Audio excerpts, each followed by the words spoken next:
All right, Cheryl is on the line with me this week. Welcome back. We wanted to have Grayson on.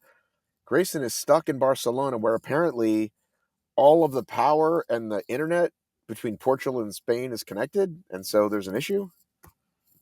Oh no. You didn't know this? How would I know that? Because you keep up with world affairs. Yeah, I guess. Well, I've been in the Grand Canyon all weekend. I feel like I emerged from there and the world was a different place. We can talk about that later, but yeah. So poor Grayson. Yeah, and I want to hear about that because I ran into your friend, and I was like, "Oh, I got to send a picture to Cheryl," and she's like, "She's in the Grand Canyon." I'm like, "I know, she told me, but let's send it to her anyway." Yes. Yes. We were in the village. I was able to see that's Janet, Janet Goobser, who is in my age group. And she went up to you and said she races with me, right? Yes. Yes, and she cleaned my clock in Deca Strong in Ocala, Florida World. So yeah, she's very good. Well, I had HYROX in my town. I have so much to talk about. I don't know where to begin, so I'm going to let you ask me questions because you said you had questions for me. I did. I spent the weekend kind of thinking about what I want to know. So anyway, let me click this. First of all, I think mandatory race question is always how are you feeling, right? Like big weekend, how are you doing right now? So, I had a unique experience, right? I got to be the captain or the pilot as it You're the were. pilot. And I sat down with I thought about having Kemp on the show today, and then we got home. Ugh, there's so much to say. We had I'll go backwards to go forwards. When we were done with lunch, I was going to give these guys a ride to the airport, realized they hadn't showered, and was like, "Do you guys want to use my house as a shower?" So they did that, my friends Matt Kump and Matt Punton. And then we're sitting around, and I'm like, let's just talk about the race. So I go, Punton, sit down. And then I ended up talking to all three of them. So you're going to get a really good breakdown from my wife later in a different episode, probably, or maybe I'll tie it to this one. But all that to say that I was extremely nervous about if she was going to like it or not. She doesn't like crowds. She doesn't like music. When we got there on Sunday, I said, "Oh, see, it's kind of calmer today than it normally is." And she's like, "This is insane to me." Yeah. Like Sunday afternoon to her was like had she seen the Saturday when it's really, but the venue is so huge, it doesn't even feel that crowded, and we'll get to that later. But as she'll talk about when she's on the show, we start, we do the ski erg, we finish the ski erg, we start running. I can tell she is not having a good time, and my codependency is raging. And I'm like, oh my God, she's having a horrible time. This is going to suck.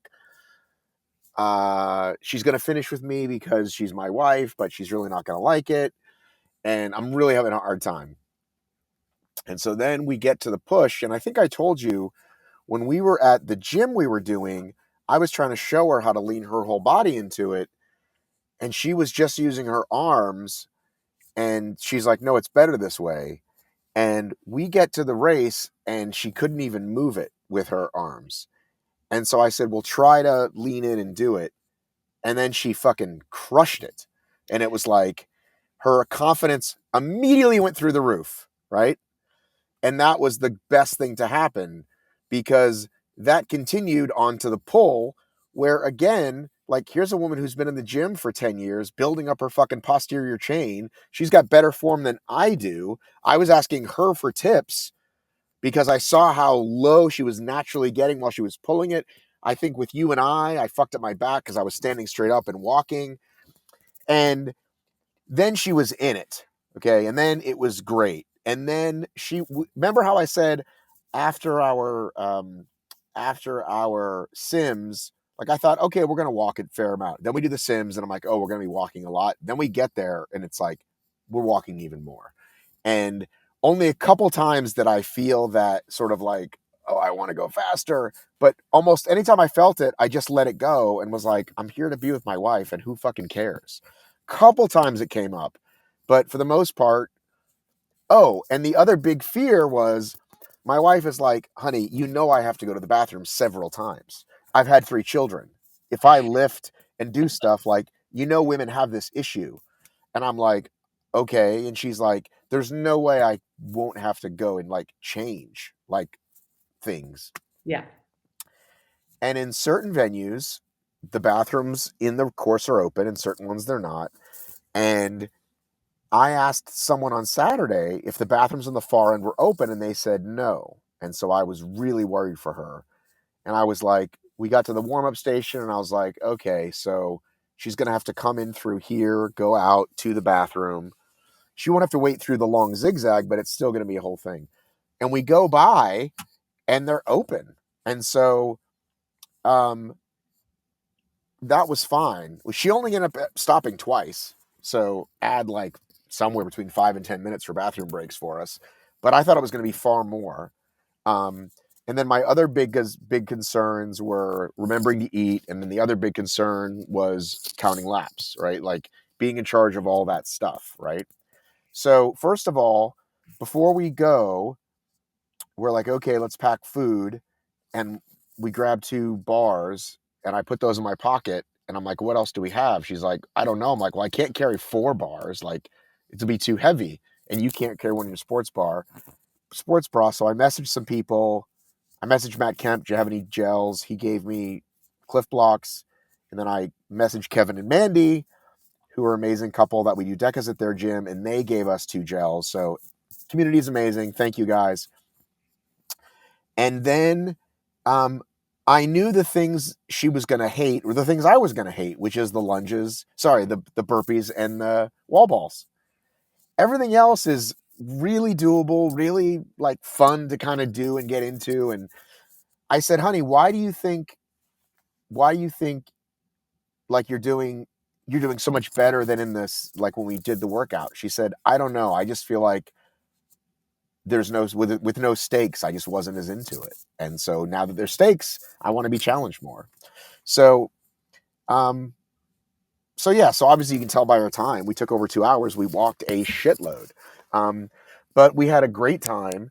And, the one thing I told her about, like I said, the only places, where they might really get on you is the burpees. They might really get on where you put your hands. And we've talked about how that's not like a natural thing to do, to put them straight down. And she's like, well, the way I remembered it is I'll kick my feet out first. So, when it's pretty crowded, they're kind of watching and whatever, and people kind of go on. But once the woman was talking to Stacy, now she's all on Stacy, and Stacy's not getting it. And I'm trying to not come over, because when 2 people are telling you, it's more crazy. And I thought she'll hear it from this woman, but I think the woman was doing a bad job because she was not getting it. And like, she kept putting her hands down wrong, and I could tell she's getting frustrated. And again, my codependency is like raging. Like, and then eventually I think the lady just kind of took pity and kind of let us go. And then we got to a second person once we turned the corner, because then I did some, and then she was better at explaining it, and then she did fine. And again, I think if it was busier at that time, like if we weren't at the back of the age group or the mixed doubles, we would have gotten through sooner. And then wall balls were hilarious. I mean, I shared a video where she fell down. There's another 2 times I think she hit me in the head with the ball.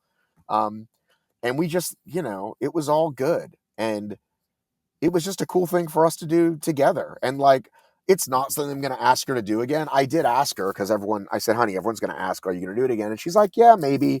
I definitely didn't train the running, and maybe if I train the running. And I said, honey, I think you'll really like a Deca Strong. There's no running. You'll really enjoy it. Mm-hmm. And so I think I'll take her to their gym and do one. And I think have her do a doubles just to do it with me. And That'd then be so fun. and then the next time she'll do a singles, and we'll both do singles together. But um, any questions about that before I go into the rest of the HYROX in my hometown? Well, I think I think it's interesting when you do it with a significant other, right? Like you've partnered up with a lot of people. I am considering, my husband and I are considering doing doubles next year. The problem is I did the math, and I realized that if I get a year older and he gets a year older, so after both of our next birthdays, we're going to be bumped up to the 60 to 69 group. So then it's like, well, let's go, right? Like I want to talk to him about how fast you want to do this. And that just may ruin it, right? Like he just may just not be interested at all in pushing this. Right. I think we're close enough. I saw the finish time of the 60 to 69 winners in Atlanta. We would have a chance, right? And so I don't know. I wonder what your thought is. I mean, you're using the word codependent, and I can see where for you it's you invited her to do this and you want to make sure that she doesn't hate you, for, dragging you into this and things. But what are your thoughts about doing this with someone who you have a relationship with?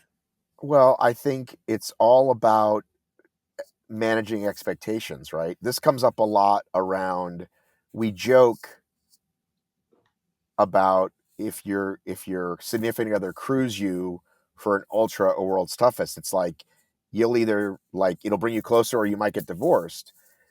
That's a little different because kind of the worst parts come out of you when you're fucking tired after 100 miles or 50 miles or a 24-hour race. It's a different kind of thing. Mm-hmm. And um I might scream at you because I'm like, "Where's the peanut butter?" Right? Like that happens to people. And if you're used to it or you kind of expect it, then the person knows, like, "Oh, that's not really the person I'm in love with. That's just their react." Like, "Okay, honey, you're fine. Like, Mm-hmm. here's a pickle. Shut up." You know what I mean? Um, but I think it all depends on what you're like going into it, what it is. Like for me, I I I mean, I'm using the word codependent a little too lightly because I don't have a lot of issues with that really for the most part. I'm more like you'll be fine. You know what I mean? Like I don't have that. But I did want to have a good time, not just because I invited her, but because this is my entire world, Yeah. right? Yeah. So, and I have to shout out, I might start crying. I have to shout out Coach Kyle, who, when I come to these events and I see Coach or I see Tommy, they always shout me out. You know, I'll wave to them and they'll be on the mic and they'll stop their speech and go, "There's Matt B. Davis," and go follow him. And Coach gave me like a 90-second like thing about HFM is great. I've known Matt for he just kind of kept going. And I almost like I was felling, because I mean it was like it was in front of my wife, and so I think that's the best thing one can do for another person is to tell their spouse, "I think this is a great person." So if you're listening, do that. And I think we don't. I think like if you are hanging out with you and your wife's, you're in your buddy. If you turn to your wife's buddy and say, "You know how awesome he is," it just because like there's a what do you call it?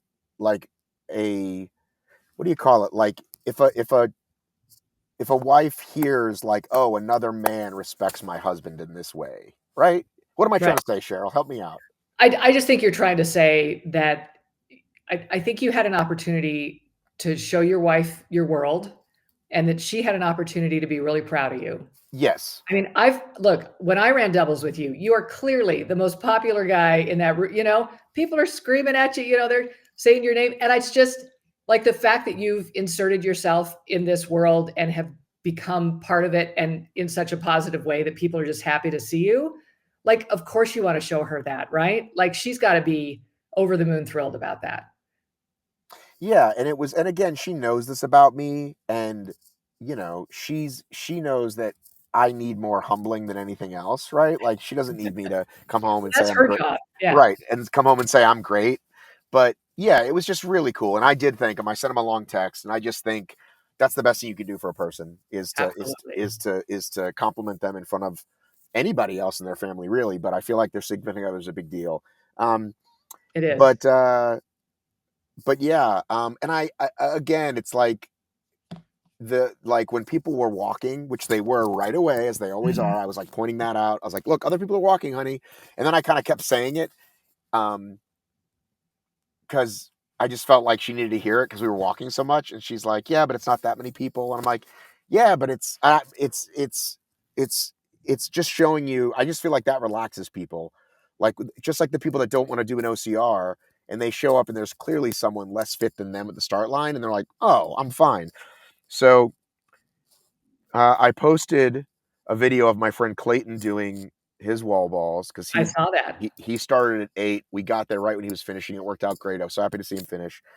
But I posted, is he gonna hug me or punch me? And this is what he texted me afterwards.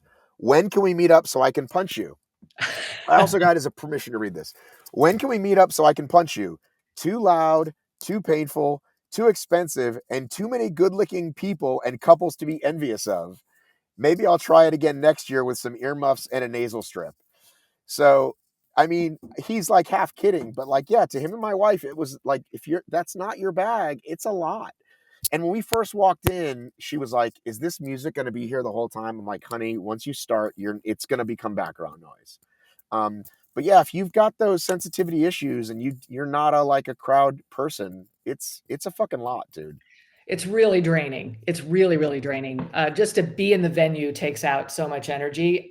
Here's the thing. I loved your footage of Clayton. I thought, what a trooper, right? And the fact that you're kind of bringing these people in and giving them the experience.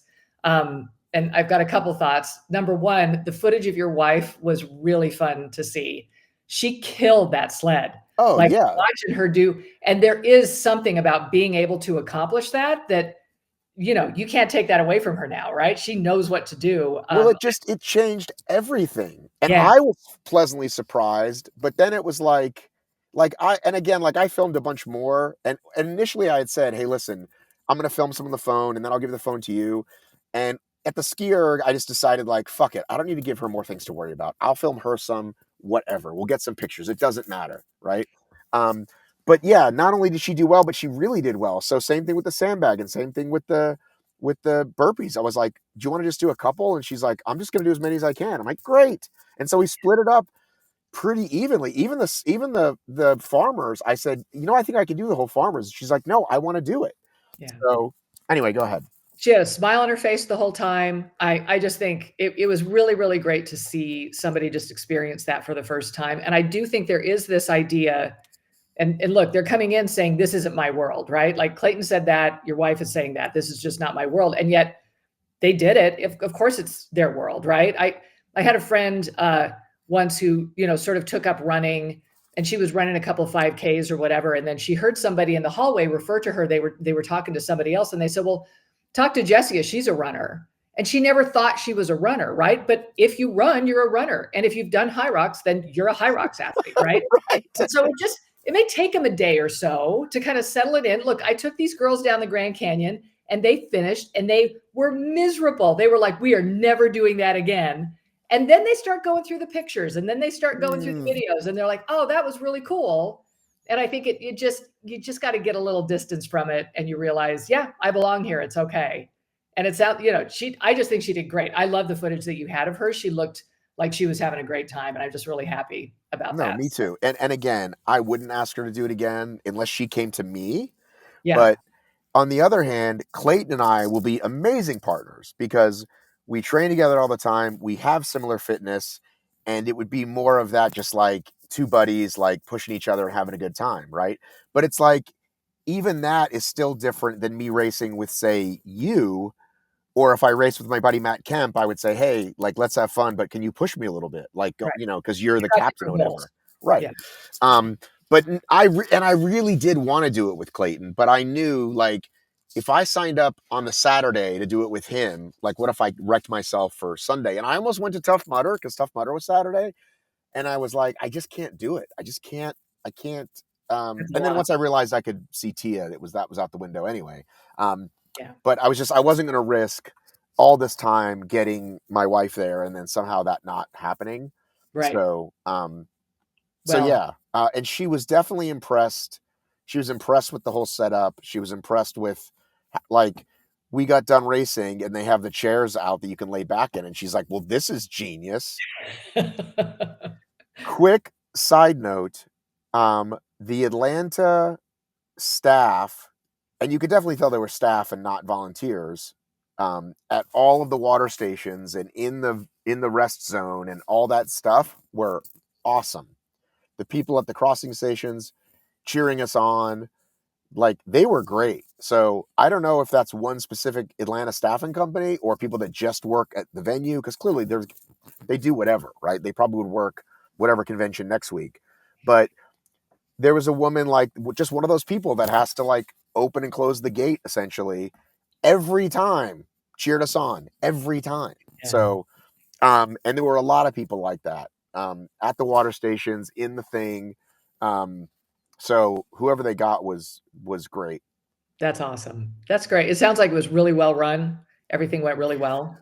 Well, it's funny because I was just talking to Ian K a couple hours ago, and I was like, "Well, we're gonna get on the call," and I'm trying to think of like good, bad, and ugly. I'm like, I don't have any ugly.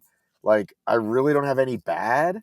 Mhm. Um, we have the stuff that we complain about with HYROX. I feel like is mostly behind the scenes. If I was gonna say one thing or two minor things, once again they had shirts with the wrong year on them. Remember how in Miami it said 2445 instead of 2425? Remember I posted that? Do you Yeah, not see that post? maybe. Probably Okay. not. Yeah. So you don't see it right away because it's one of those things that your brain just sees what it wants to see. So instead of saying Miami 24 underscore 25, it said Miami 24 underscore 45. Oh, So wow. yeah, people didn't even notice. They just bought the shirt, took it home. Mhm. So Atlanta, I wanted to see, and sure enough, one of the styles had that, and two of the styles didn't. So whatever's going on there with their right.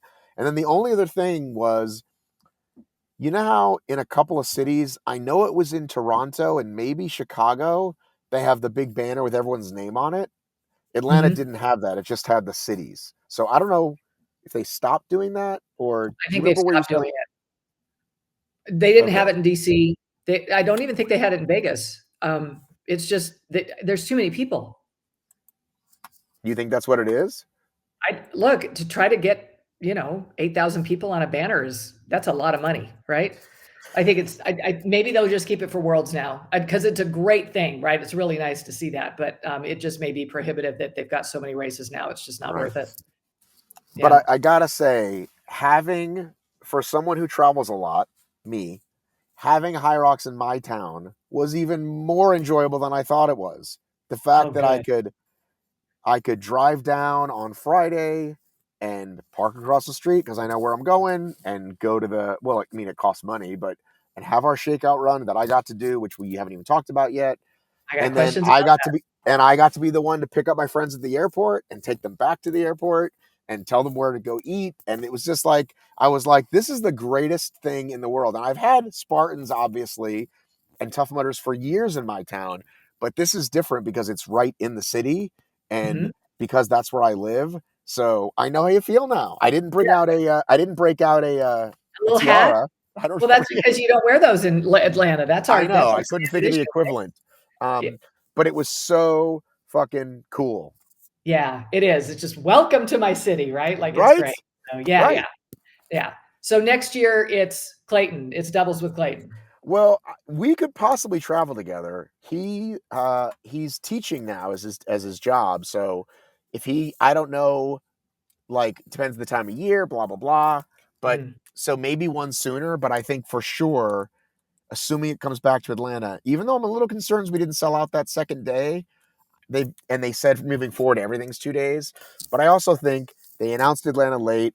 Miami was Well, already the week before, and then they picked New York, which is more of a destination event. I feel like we were right between those two, and that's why we didn't sell it the second day. Um, but yeah, dude, the venue is huge. I was trying to film it, and it just didn't do it justice because the ceilings are so tall, and it's so big, and like people were running, like doing their sprints. Like, you know, you guys usually go like upstairs or wherever. People were running, and it like they could run because they weren't in the way of anybody. People had wow. whole camps of 20 people set up in corners Okay. because there's so much room. It's an amazing venue. Did they have a good warm up area?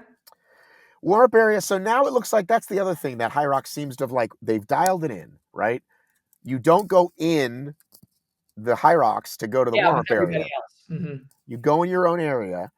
They time it so you can only go in. You can't bring bags in, right?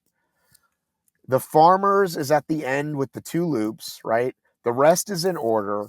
All of it makes sense now. Why it Mhm. took them so long to figure this out, I don't know. Maybe Europe because they were smaller for a long time. It just they had to keep mixing it up, and so they thought they had to mix it up in the United States. But 2 lap course, easy to remember, right?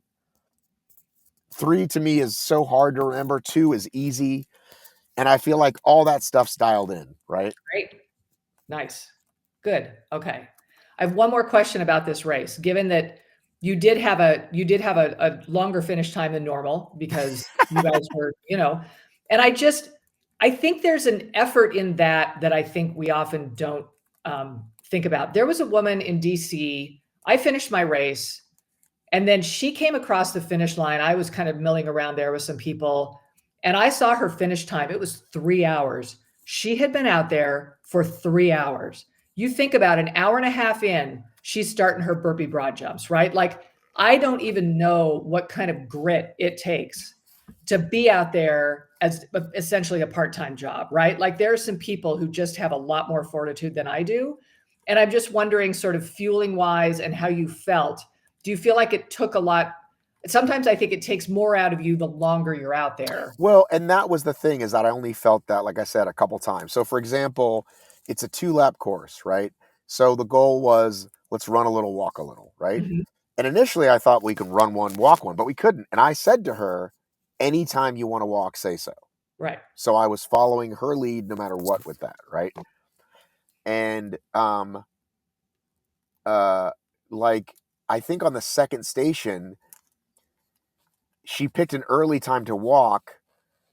So then we had to run again and then basically walk again before we went in. And I was like, listen, if we time it right, we can walk in the rock zone, right? Because there's a Oh, huge rock zone to get to, especially towards the end of the race, right? yeah. So I was trying to get her to do that at least, right? And then usually every time I would just kind of just look at her visual cues and say, you want to jog a little? And she would. And then towards the end, she was just like, I can't. And I was like, all right. And yeah, in my mind, I think I looked at my watch before BBJ, and I think we are at 45, and I thought, okay, we're going to take an hour and 45, maybe close to 2. And when we finished, and I looked up, and it said 2:15. I was shocked. I was shocked. I also forgot we stopped to go to the bathroom twice, right? Mhm. Mhm. Um, and uh, if I'm honest, I was like, when I posted a picture today, I'm like, oh, people are going to judge me because I took so long. But it's like, who gives a shit? You know what I Yeah. mean? Again, like, it's all walking. Like, I know it's not because we couldn't do the stations. And it's Mhm. like, yeah, if you run faster, you'll go faster. And she's not going to run. She's like, honey, I'm so out of shape for running. Like, and she has these really old shoes that she usually just lifts with, which was also a bad idea. Her hips were hurting. We're 53 years old. So, yeah, she would have to put in, because that's the thing that I said to her, is that, honey, even when I go like weeks without running, I have such a solid base Mhm. because I ran 20 miles a week at minimum for 10 years. Like, I could jump in and run a half marathon tomorrow. It would hurt, but I could do it. She can't run 5 miles. Like, you know what I mean? So if you walk 5 miles, it takes you 2 hours. And Mhm. that's basically what you're doing if you're not trained to run. So, um, again, unless she came to me and said, honey, I want to run train, because she's like, I don't even like it. I don't like run training. So why would I do it? And I get it. I was talking to Hayden and Grady Jackson, and they're both bikers. And I said, I've never liked the bike, even when I'm hurt. And people say, oh, you can get on the bike, it's great. I said, I didn't like it. And they're like, Mhm. yeah, but you can do it and still whatever, and it's good for you. And I go, listen, when I have a horrible training day doing hybrid training, or I hate running, I still love it. When I Right. get on the bike, I hate it, and I hate it. So why would I do anything I hate? So I feel like she feels the same way about running. Yeah. I think we need to respect people's preferences, and Yes. perfectly fine with that. And I also think we need to respect their finish times in as much as the goals are also different. Look, I think that woman that I saw in DC, her goals were different than mine, right? She just wanted to finish that race. Like, that was the win, to be able to get that done. And I just, sometimes I think, I'm part of the RMR training app. They have a community thing. And sometimes the finish times people are throwing out are so triggering, right? It's like, you just feel like a terrible person, because you didn't come in at 70 minutes, or, oh, I made set my goal at 65 and I came in at 63 and a half. And I'm like, oh, good for you. I don't know. I just think there is so much room to respect people who are just out there to do a good job, and I think I saw your finish time and I was like, yeah, that's an effort in itself, right? Like, just to stay out and do something for that Well, long. and that was the thing that I realized with the food. I was like, we're going to need more than this bar. Mhm. And so I'm glad we did, because it worked out. Right. So You then know what you're I mean? well equipped to just do the effort. We ate at 45 minutes, and then we ate again. I forget when, but I was like, hey, let's have some more calories. And we Mhm. stopped. Oh, and we stopped for water a lot, right? Mhm. Like, so all that shit adds up. We saw Clayton at one point, and so we went over to talk to him, and it's just like we weren't in a hurry. You know what I mean? So if we did it again tomorrow and we said, let's walk just as much, but not go to the bathroom or talk to Clayton, even that's under 2 hours. But again, even me explaining it is like my own ego of whatever. And it's just like letting it go. I was there to do something with my wife that we've never done before, right? She's run obstacle races with me, but that's different. You know what I mean? That's just like very different, right? Because the Yeah. clock kind of doesn't matter Mhm. when you're running a Savage with your partner. You're just out there, you're out there for a slow jog. It doesn't matter. Right. Yeah. I think about the conversation I'm going to have with my husband about. But you're people that don't know, your husband's super fit. He is super fit, but he doesn't run much either, right? Like he's not the runner. So what's his HYROX time usually? His HYROX time is around 1:30, Right. so it's Okay. not it's perfectly And respectable. he's how old? He's 61. Okay. And so what do you want to do? What time do you want to get Well, with him? okay, the people who won in DC were 116. Okay. So that's a job, right? So what about second? Right. And that's But I that's what need I'm to be asking. What's the podium for second is what I'm asking. the podium for second would be, yeah, easily, we could be in the 120s and probably be just fine. And so I just need to calm down about that and not ruin our relationship over, like, it is about managing expectations, right? Like, we're going to have a conversation and know exactly what we're there for. And I'm going to have to do whatever he wants, or else he's Right. going to be miserable, right? So yeah, Right. so this has So been if a he good says if conversation. he says, "Honey, I want to do it with you and let's go for it," then great. And if he says, "No, I don't," then Yeah, like, he, we'll just go out and have a good time. yeah, Yeah, we'll right. stop and talk to you. Yeah, like yeah. Listen, I Tia and James went back out. They didn't even wear timing chips the second time. And somebody said, "Can you do that?" I go, "If you're Tia Toomey, you can." Do anything you want.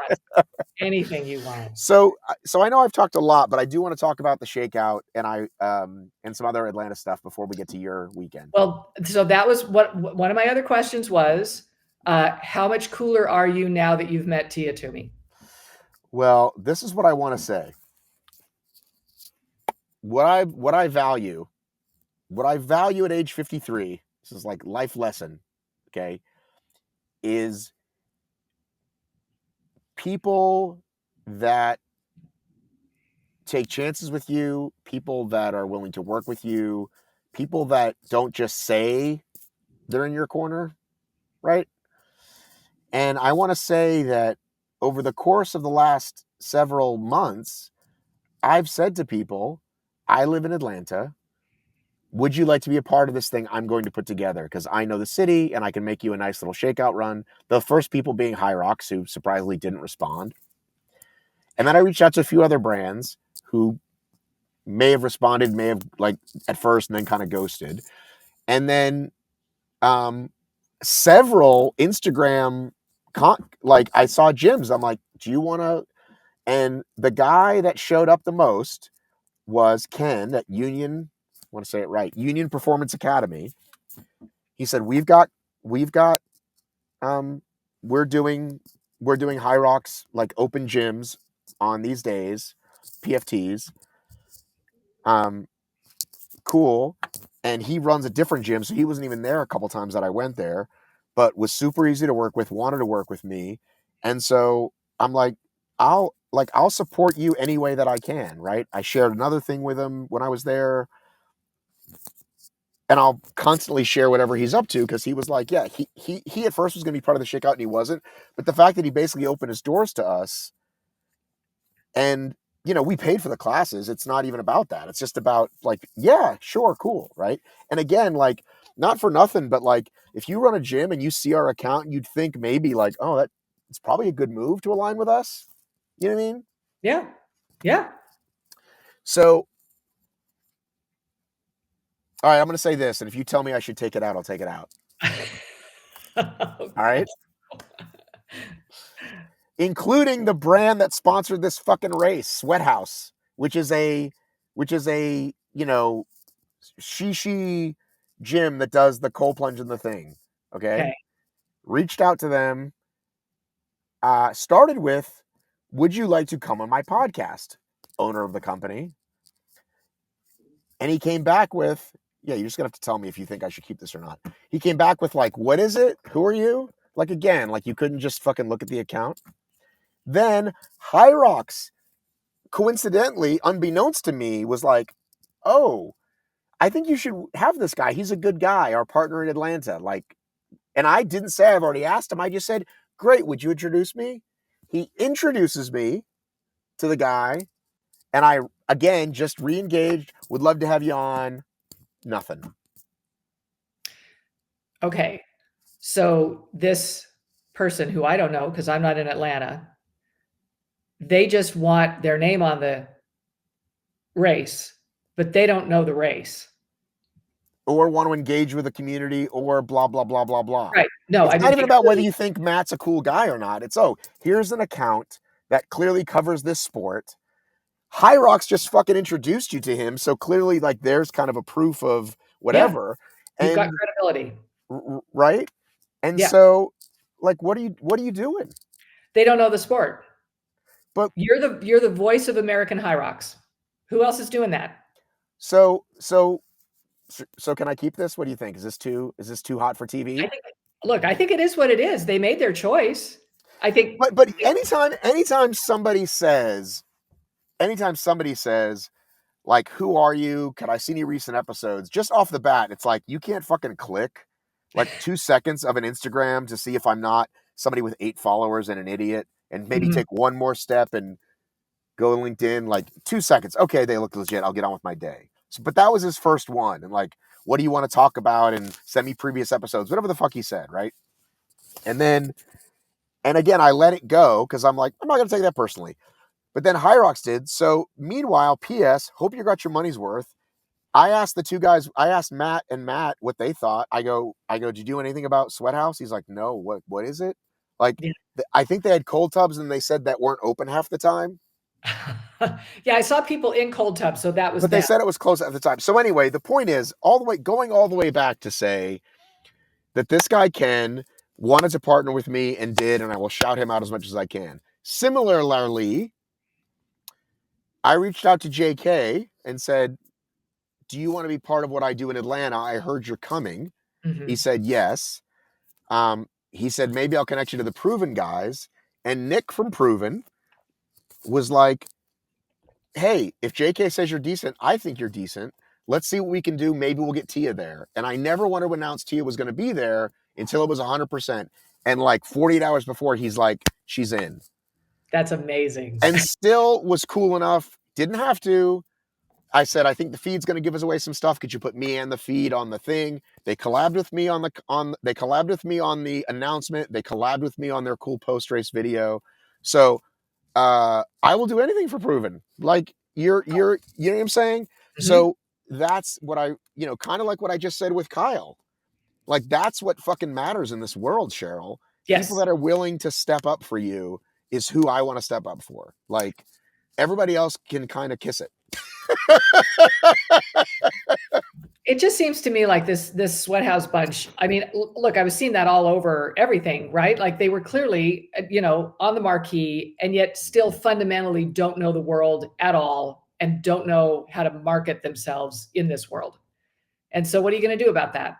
They threw their money at it, and I guess maybe it got them something. But I think the people who are connected tend to do a lot better. I think the feed's doing a great job. Proven has figured it out. They're all of a sudden what everybody's talking about. And of course, they're smart to talk to you. You're the one that talks to everybody. You're the connector. Well, right. But again, even if, like, listen, I understand I can't get everybody who wants to work with me. Things don't always work out, or budgets or whatever. That's different, though. But I asked the guy to be on my show, right? Hey, come talk to people. Tell them why they should come to your fucking cold plunge place, right? Yeah. Then they just, what can you do about them not wanting exposure? It's clearly more important to him and to them to be associated with HYROX than to actually involve a community, which you had this golden opportunity to do, Yeah. which we would have certainly, just having you on the show would be something. You would have Mhm. been part of the shakeout, whatever. So yeah, Mhm. people walked by and maybe you got a couple people to sign up. But again, like what the feed is doing, right? Not just slapping their name on something, but oh, we're going to invest in the athletes. They have a massive activation at the race, right? It's not Did you just a guys get booth. bags? Did you What's guys get that? bags? Everybody got bags except Yeah. me. I forgot to get one. There was you couldn't anybody walking around in Atlanta had that bag on them, Yeah. right? So anyway, so so then the shakeout run comes, and I'm super nervous. And it's that thing where like 10 minutes before no one's there, and I'm like, is anyone going to come to the party? Right? You Right? really didn't think anybody was gonna come? Dude, if you've ever thrown a party and 20 minutes before anybody comes, you have that feeling, right? Well, No matter that's what. yeah, you're right. So so then it was raining. It stopped raining, but then it was so hot. I'm standing out there with my water bottles, and I'm like, no one's gonna stand out here. It's too hot. And then people start gathering, and they don't even come up to me. They're just kind of gathering. And listen, I get it. 100 people came mostly because of Tia. Maybe we got 10 or 15. I don't know. I told I told the feed, send me 30 bottles. If we get 30 people, great. Right. And then when Tia was coming, obviously that was the thing. And then I want to say that she was great. Took pictures with everyone, did videos with everyone. I said to JK, do you want to say anything before we go out? He gave a great little speech. We went out and did the run. We took pictures at the thing because unlike Las Vegas, where we just ran on concrete to nothing and back, right? Like, couldn't we have gone to the sign, like the Welcome to Vegas sign or whatever? That it's just the strip is tough, isn't If it? you're gonna bother to do a shakeout, make it cool. Yeah. And so yeah, we went out way too hot as those things do. I had my friend Matt bring up the rear. We bring up the rear at 9 minute pace. I'm like, bringing up the rear should be a 10.5 minute pace. It should not be a Yes. 9 minute pace. Going too tired. Um, but no, that was just such a great way to kick off the weekend. And then the rest of the weekend was great. And like I said, Tia and James both taking pictures of people. You know, after their race, they get a little bit mobbed, so they kind of eventually found their way out. But during the shakeout, made their way, and the video said, "This is our first parentheses of many," because I think they realized, like, oh yeah, let's do this. And I Mhm. think what I heard, I don't know if I just heard it from James or from Nick, but just this idea of when they're competing for the games, you can't do that. You can't. And I think even at Worlds, they'll probably be a little bit, A little you too know, much. well, they need to focus, right? Right. But if it's something like this and you have a chance to be a part of a community and like use your powers for good, like why not? Right. It's only gonna help it's a win-win, right, for everybody. And I just love the fact that our sport is still kind of the size that I mean, I'm essentially one handshake away from anybody in this sport. Like I feel like Absolutely. yeah, like I have met people, and you can go to a shakeout run with these people, and that's just gold. I mean, it's absolute gold. So yeah, I think that's pretty cool. I think that's Yeah, pretty it really made for a great weekend. So yeah. so yeah. So now I do want to hear about yours now that I've talked for 45 minutes about Well, mine. and I will say just let me just say, it just sounds like it was a great weekend for you, like in so many ways. Like it just really all the hard work paid off. And isn't Right. that nice? Yeah, it really is. And like I said, for my wife and I to actually, when we were getting ready and going, it was like, isn't this nice that our kids are old enough that we don't even have to think about it? Yeah. Like, Whole new world. right?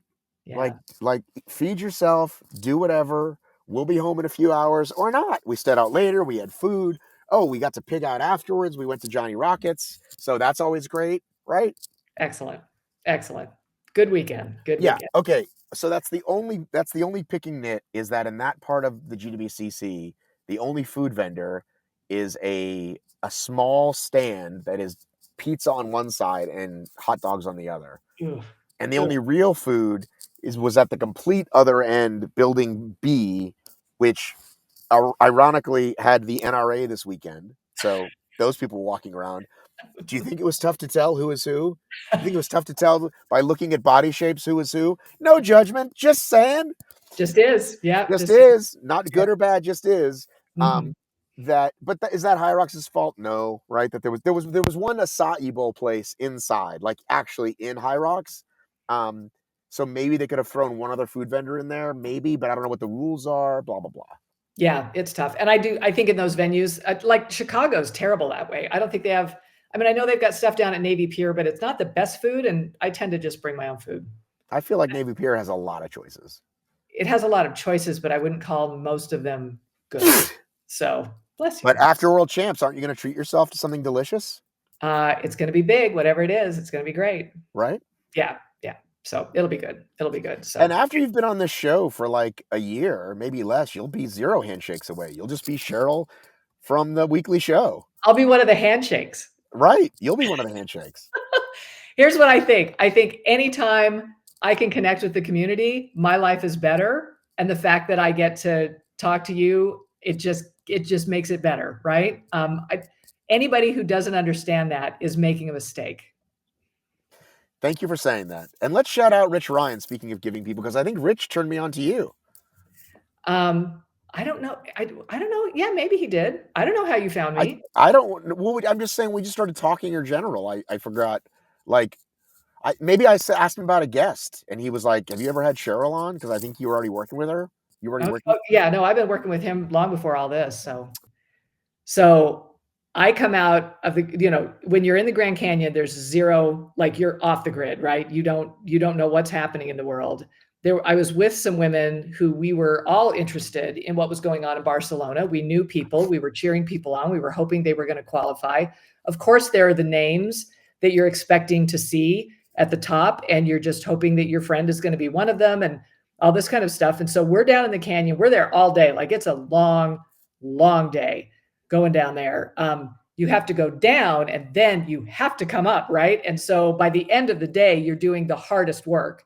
And we get to the top and we finally get internet service, and we're laying there waiting for a shuttle to take us back to our car because we don't have the energy to walk the 2 miles back to our car. So we're going to hop on this bus, and we open up our phones to say, all right, what happened in Barcelona?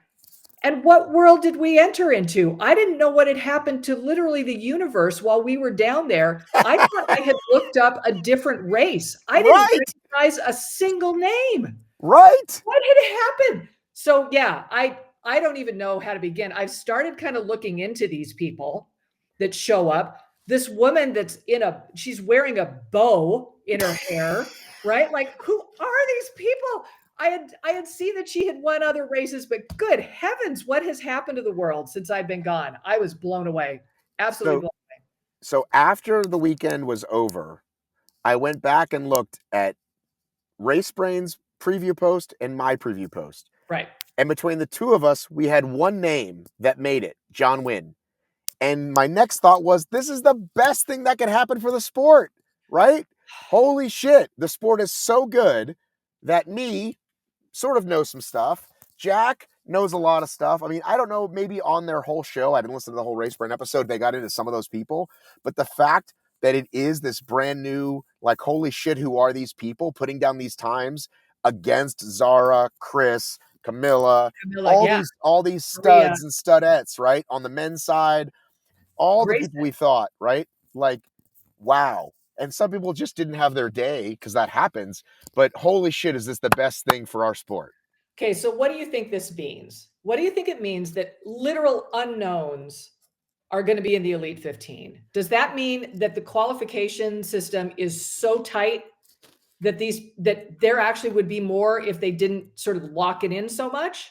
Well, I think this speaks to what Dave, who really wanted to be here and still has to work another long week, has been saying. They should all be LCQs, that the field should be wide open and whoever makes it, instead of the qual time, which what's the word? Favors previous people already in it, right? Especially if you're going to do the massive you're automatically in thing, which hopefully that will go away. Like maybe the champ gets in and that's it. Maybe nobody. I think it should be nobody at this point. I think at one point I thought it should be the champ, but they have to see this. Like, holy shit, this is good for the sport.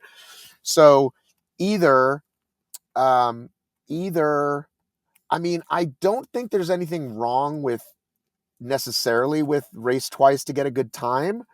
Because I do think, I mean, I don't know, because I don't know what these people's times were before. I guess I'd have to look, um, what's her name? The triathlete, the woman who won, Emily.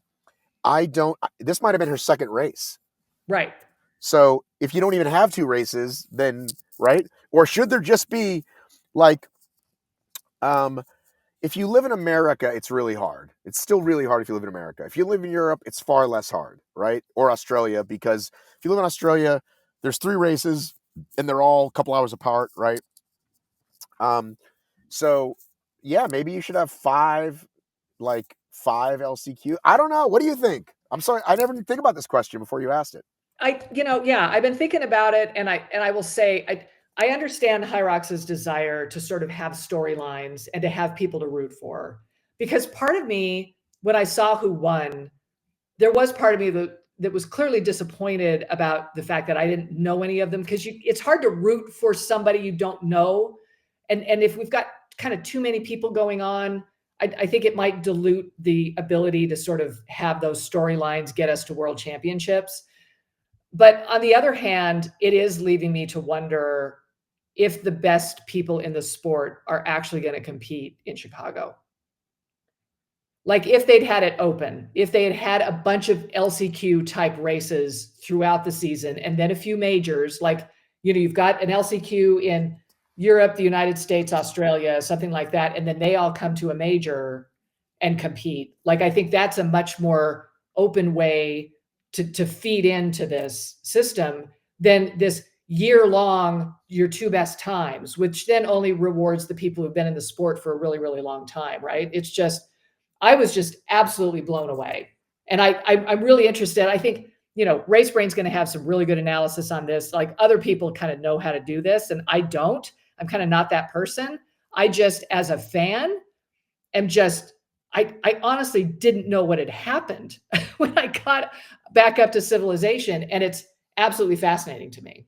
So, Yeah, and I think it's good to look at data and predictions and all that, and it's also just like good to have the way you and I look at it, which is this is what our yes, gut tells us, and this is what we feel, and this is how we think, um, and that's why I'm glad we have Jack and Matt Mason and those guys, because I'm never going to be that guy. And yeah, at one point early in my OCR career, I thought, oh, I have to get better at this, and it's like, listen, I can't remember.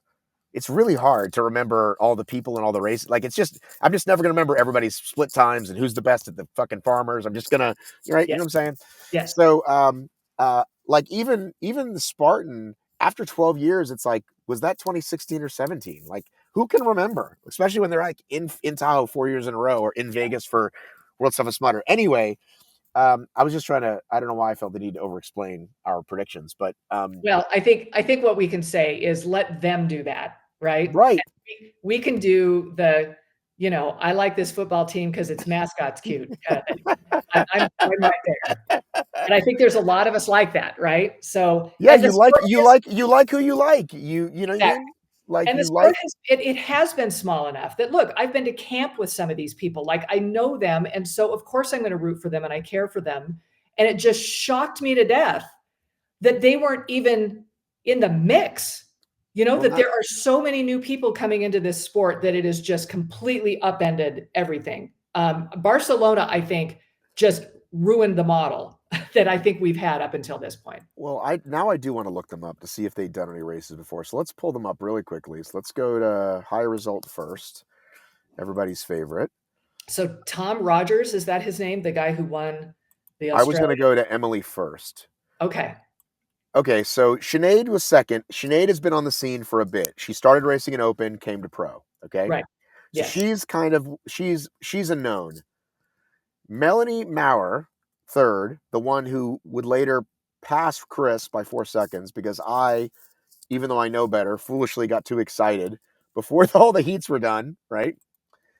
Uh, so Melanie Maurer, She's the for professional endurance athlete and coach, two-time world champion ITU duathlon. Yeah, Okay. Race Brain did talk about her. She was the one kind of wild card they talked about quite a bit. So I wasn't Okay. surprised to see her there. Okay. So But how so old is that Emily girl?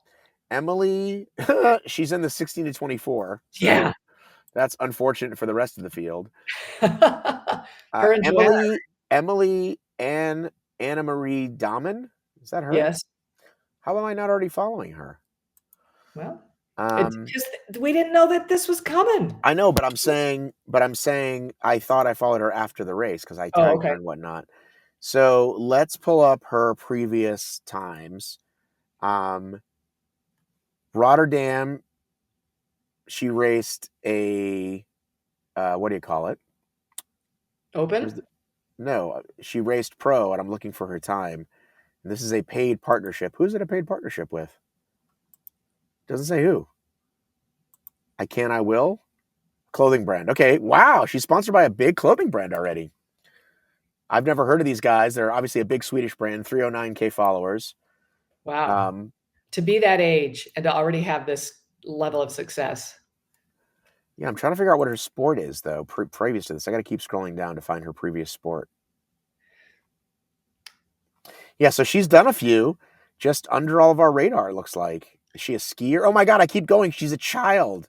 I keep going, and it's like her, like, Girl Scout pictures, for fuck's sake. It's absolutely Yeah, she's unbelievable. yeah, she's like 21 because 2 Did you years watch ago did you watch the feed? Did you watch the recap? I haven't even had a chance to watch it yet.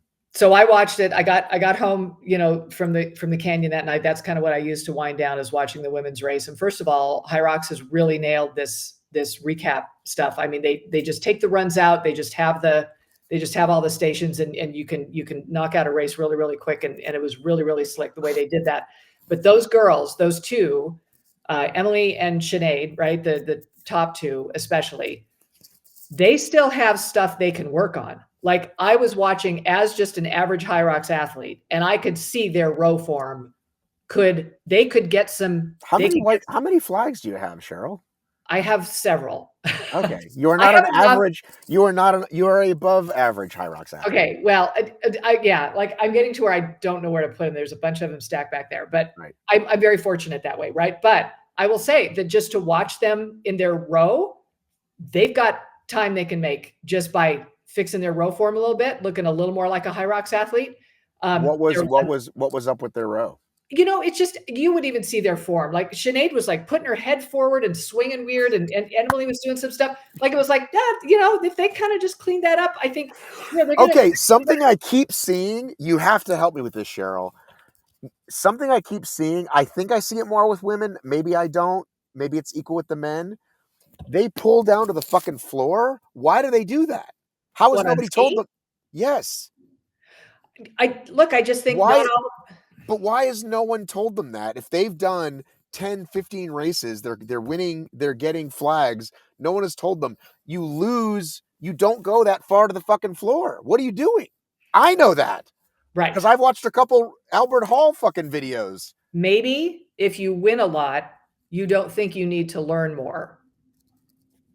I mean, again, I'm I'm not even an average. I'm a below average athlete, but I know you don't do that Right. on the thing. You know what I'm I saying? Yeah, I think some people are really set in their ways, and they're not really interested in, and I think when you win, you don't examine much. But that's And the one that I see a lot. Like I yes, see the women's pro field in Atlanta, and they're all fucking yanking the thing down to the floor. I want to go, way stop down there. doing that. Yeah, yeah, yeah.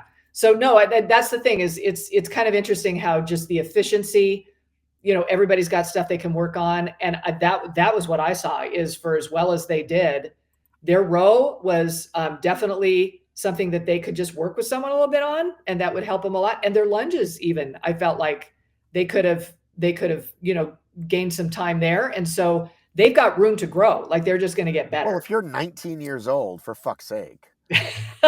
It's just plain fitness at this point, right? Right. They're just fit, and so then Right. she's just going to fine tune some stuff and get better, Well, and look out, everybody.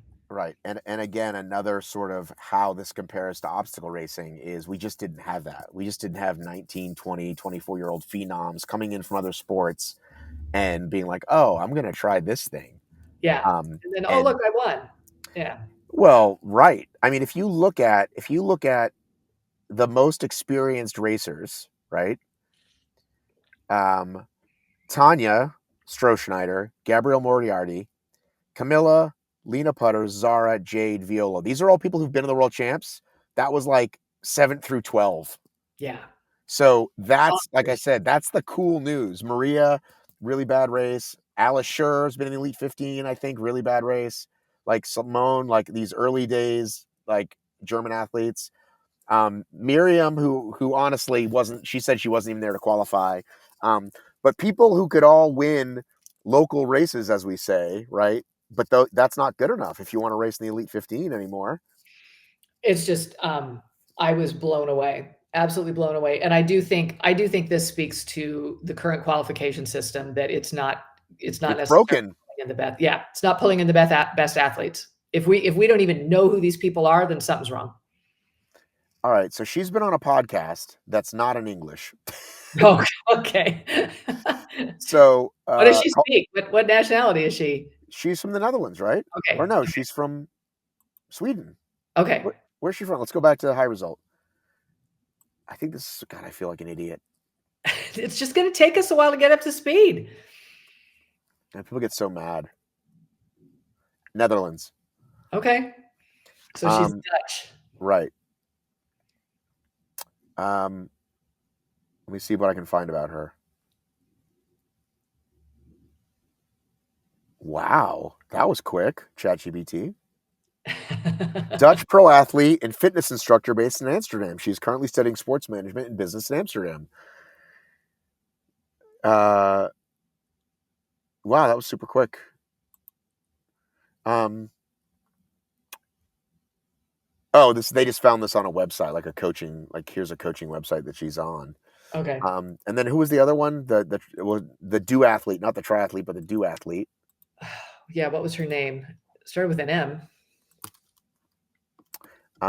Melanie Maurer. Yes.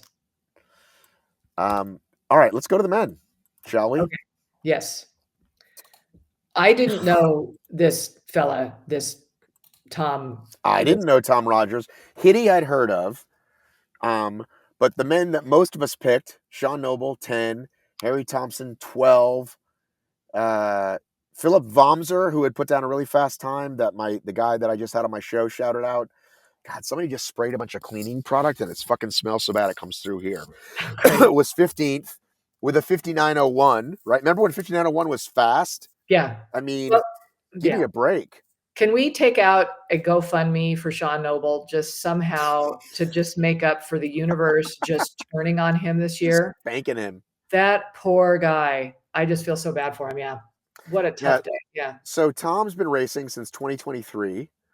Okay. And second, first. This is all. Oh, sorry, that's a doubles. In pro men, second, first. So yeah, won a bunch of local races, but in Hong Kong, Sydney, Brisbane. So we just haven't heard him over here. Yeah. Yeah. And he's pretty young, 30 to 34. So he's got some time. And then the other guy, I don't even know how. Hitty Veersma. Hitty Veersma, is that how you say it? Yeah, sure. Why That's not? fantastic. Guess where he's from? The Netherlands. From the Netherlands. So these Dutch people are showing up. Did you watch Ted Lasso, the Dutch guys on the team? I did not. Oh, they're very matter of fact. Is that that's their way of being? Yeah, they're just like super rude because they just say, like you're ugly. And they're like, oh no, he's just being Dutch. So Veersma serves as the S&C coach for the Dutch Olympic team and a cycling. So he's a cycling and speed skating. So he's just a multi whatever. He's just a monster. He's just the thing about this sport is if you've got an engine, it's just going to get you so far. And then if you do suck at the row, you just fine tune that over a year or so and everything gets better. So yeah, good for them. Hang on, I'm looking up. He's also the Gorfball team. He coaches Gorfball. What the fuck is Gorfball? I want to do it, whatever it is now. Is it like netball? Is Gorfball like netball? KORF? KORF. It's similar, but it's definitely its own sport with important differences. It's mixed gender. The basket's 11 feet high. You guys look it up later. So, by the way, I know I have listeners all over the world. If you know these people, tell them to reach out to me and I'll have them on my show. I will also reach out to them, but in case sometimes they don't follow you back, they don't see it or whatever. So if you know any of these people, Well, my and they're like, "Who listeners, are you? Do we really want to talk to you?" Like Cheryl. exactly, who are your past guests? Why do I want to talk to you? Exactly. That would be fantastic. Korfball looks amazing, by the way. It looks like kind of like Quidditch, just without the brooms. Right. Yeah. So then the question is, what are these guys going to do on the day, right? Like, how are they going to be in the world champs? My thinking is that they're going to do terribly. I think they're too new at the sport. I think, look, Meg's showing up, right? Lauren's there. I mean, these people know what they're doing, and I think it may take them a year or two. I would like to see what the qualification system is next year to see if they just have a chance to continue to develop. I would really root for that, and not just close them out just because there have been people who've been in the sport longer. I don't think that's good for the sport. Did we even talk about the new rules that came out? Well, that was, so I have this list of questions that I had for you. But I And wanted to hear more about your weekend. You just talked about being down there. So just to retrace your steps, I know some people go rim to rim to rim. Do you just go one rim to the other? What did you do? so this time of year, the North Rim is not open yet. It opens May 15th this year. They Okay. have to wait for the snowpack to, get to a certain level because it's higher elevation. And so we were just on the South Rim. So we decided to do rim to river. So you just go down to the river and then you go back up, which is a lot simpler. Like it's a lot more logistically And how simple. many miles and or kilometers is that? So we ended up doing 23 miles. Don't ask me to think of kilometers right now because I'm still tired of that or tired from this. But it ended up being about 23 miles for us because we had to go down one trail, and then usually you go down one trail, you cross the Colorado River, you hang out the little ranch down there at the bottom, and then you go up another bridge and up another trail. But that bridge was closed. There was this big pipeline break that's just kind of broken everything. So we had to go up back across the ridge we'd gone across, up that original trail, which was South Kaibab, and then across this 4-mile traverse to get to the other trail to go up. And so it added quite a bit to our day. It was a So long day. when did you learn that? I knew that before we got there. I knew we were going to have to do that. Okay. How much did you pack? So I treated it like an ultra marathon. I packed as much water as I thought I was going to need. I ended up packing like 4 liters. One of the liters was electrolytes. 3 of the liters was just straight water. And then I treated it like an ultra marathon. So I had little 200-calorie packs of food that were in my bag, and every hour. And did you instruct your teammates to do the same? Was there a Slack channel or WhatsApp chat going around like, hey, this is what I recommend? So there were only 5 of us, and one of them was Corinna Perkins, who is a dietitian, and that's how we were all connected, is through her. So she was the one kind of heading up, letting people know what to bring and that sort of thing. I told her what I had done in the past, and so she did that. And she drove to my house. We got all our snacks laid out. She's going to have a big reel about everything she did, I'm sure. And we got everything kind of laid out, and yeah, like little 200-calorie packs of, salty things and dried mangoes and, honey stinger waffles, just whatever, get those in the pack. And then we kind of made it a point to every hour make sure that we were fueling. I think that helped a lot. And how much, like, because I'm sure people go unprepared, how much, Yes. like, are there, like, any stations, any pumps for people who, like, fuck up and don't prepare? There is a great book called Death in the Grand Canyon where you can read about every person that really messed up. And a lot of them mess up because they just don't bring enough water or enough food. Going down the first trail that we went down, there is no water. There's just nowhere to get any water. There's water at the bottom.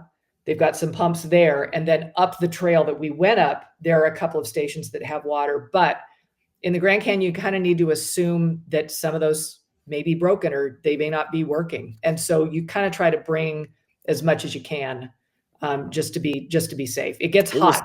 yeah, Real it was like going on a long run during COVID. Like the store may not be open, the bathroom may not be open, the Yeah. pump may not be open. It was a tough time out there. Yeah. Don't assume that you're going to have help. My FKT took me, at least an hour longer because of the places that I plan on stopping were like not open. I was like, motherfucker. Right. Yeah. So, it's a good exercise to rely on yourself and to prepare well. And I think we were all really well prepared. That being Uh, said, by the time we got over to that last trail, we were about 17, 18 miles in.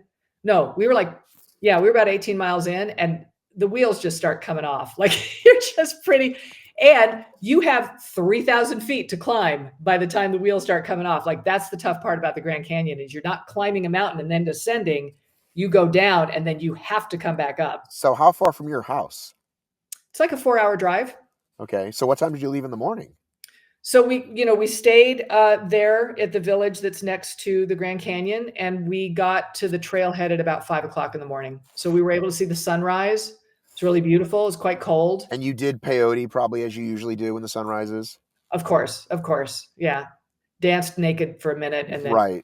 headed Did you lead them in song? Was there any Girl Scouts kind of in the round things going on at any time? So Kylie Turco, she's a really great athlete, CrossFitter, brought us glitter for our faces. Love And it. so we had glitter.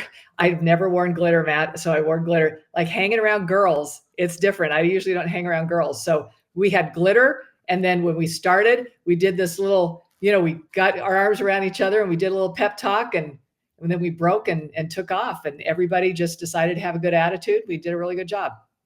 And I don't see any on your face, which is a miracle because glitter does not come off easy.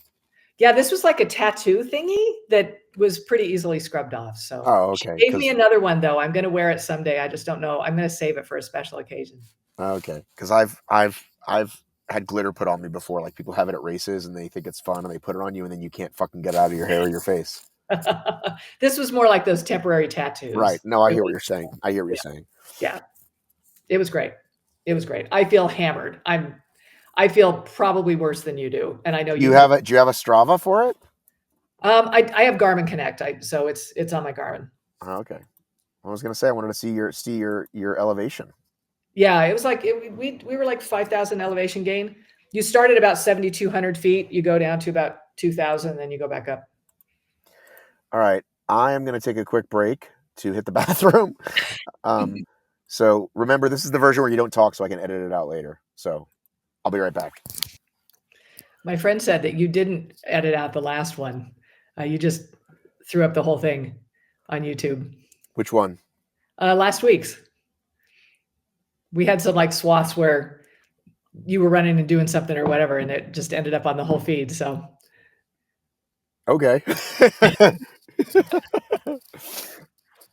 anyway, it was fine.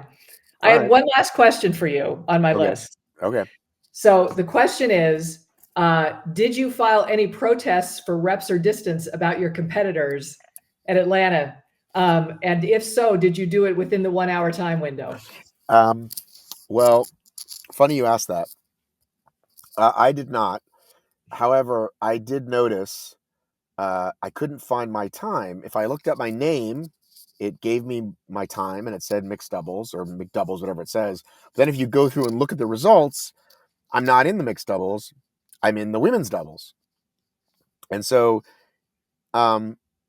it turns out there's a lot of people that happened to because I noticed other couples that were clearly a man and a woman in the women's doubles. So I sent an email to results at HYROX and it bounced back. So then I sent an email to info at HYROX and that bounced back. So apparently it's just a contact form is the only way you can do anything. So um, I'm probably not even going to bother. Like I was about to do it. And it's not even in the questions. Like the questions are like, do you have a question about your event? Like there is no timing question in the drop downs. So the fact that it's a lot of people, I'm just going to let it go and assume they'll fix it in the next couple. And if they don't, then I'll write. But I would like to know. Today and they fixed it. They didn't fix mine. They did because I looked you up and I don't, maybe. All right. Well, let me go to a new window. Maybe I had a what do you call it? What do you call that? The cookies or whatever. Yeah. I did HYROX doubles overall for you and went to mixed. All right, I'm doing it right now. HYROX Atlanta. Show results. But I just searched Davis is what I did. Right. That was my problem. I told you it's fine that way, but it's not that fine. It's not that way in the results. Oh, okay. It's totally fine when you just look up my name, but if you look up, where the fuck did results go? Results. Oh my goodness, what is happening? Well, HYROX. anyway, so they are unresponsive at this point. There's no way for you to be able to. No, you can fill out. You can definitely fill out a. You can definitely fill out a contact form, but there's no email per se. There's just a contact form. Okay. Which again, I assume after they get 10 of those, they'll be like, "Oh, we fucked up." Right. So that leads me to another point, though, of my faith in humanity being restored. Is that I happened to go to Reddit this morning, and there was a complaint about is anybody disappointed that all they got was a patch when they finished? And usually there's so much negative stuff online. What are you looking for? I'm looking for your results. So okay, go ahead. All right, well, it's not there. Okay. Instead of people chiming in and being negative, they were like, dude, that's not like, if that's what you wanted, why are you doing a HYROX if that's your biggest concern? And somebody else said, yeah, but shouldn't you get a shirt or something? And somebody said, again, somebody really wisely said, HYROX spends a lot of money on the right things, like marketing and putting on the events, not giving you a shirt. And so, like, that's just not what it's about. And I thought, like, yay. And the other thing was, what did somebody complain about? Um, somebody wrote, why was I not told the rules until I was standing in the starting line? It's like, well, they have rules on the website and they do a walkthrough like on Instagram the night before. Like, you clearly weren't looking, because she was Right. upset, I guess, that she wasn't doing the burpees right. But again, I think people all answered appropriately and were like, yeah, you just didn't look hard enough. So that's good to know, because a lot of times the whole, and again, we're still early enough in HYROX that I think it's mostly that. And maybe at one point down the line when it's less shiny, they'll be slightly more negative, maybe. But it was just nice that somebody complained about just getting a patch and people weren't like, yeah, that's bullshit. They were like, yeah, what did you think was going to happen? And why did you sign up if that was your biggest concern? I feel like HYROX is just telling us you're lucky we let you in. I just think they don't have to do anything for us. Right. We But don't they, get a but shirt. they, Yeah. but they do, you know what I mean? Like I said, like it's what that guy Gabe and Jason Khalipa said on my show. Everything they do is designed to make you feel like a rock star. The start line, the finish line, the Mhm. pictures.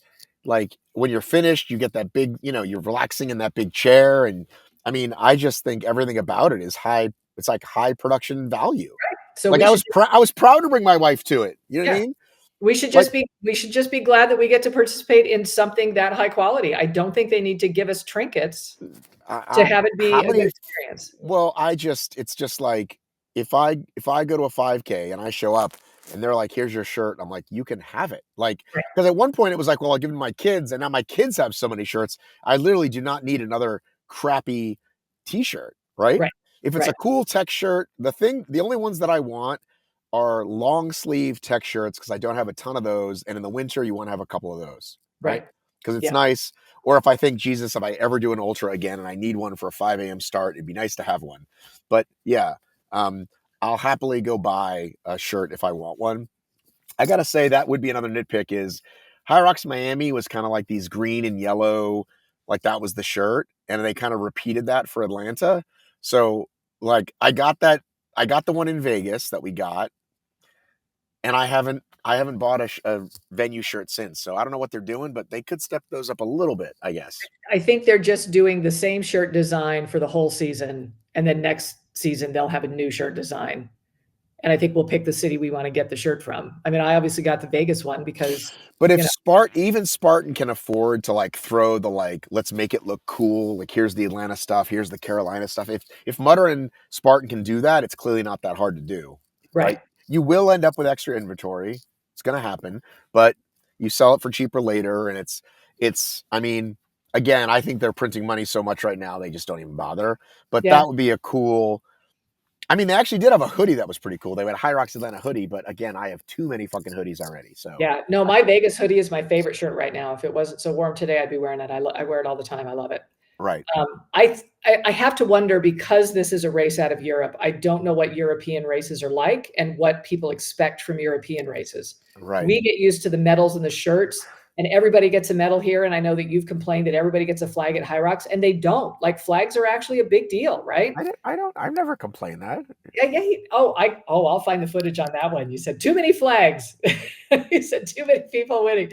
I But think when I've joked, when I've said too many world records, too many flags, maybe. But no, you weren't. Listen, I got 2 flags. I'm thrilled. it's a big deal, right? To have I a want to flag. go back to New York and get a new one. I want to claim my title of mixed relay. The problem is now relays are so fucking late. Yeah. Well, that's the other thing I would say is that, you don't get a shirt, you don't get a medal, you just get a patch, and they tell you your start time, and you say thank you. I'll show up at 9:30 p.m. And those guys last week in Miami, like showing up at 9 p.m. to race that doubles race. That's crazy, absolutely crazy, and we don't even question it. We're just happy to be there. Right. Yeah, so I they can mean, do what they want. yeah. It's Listen. good. I knew as soon as we finished, I could not wait to get my patch and give my wife hers because I knew it Yeah, meant something.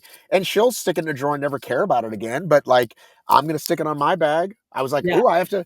I don't have any room. I only have patch for 4 patches, so I gotta remove one.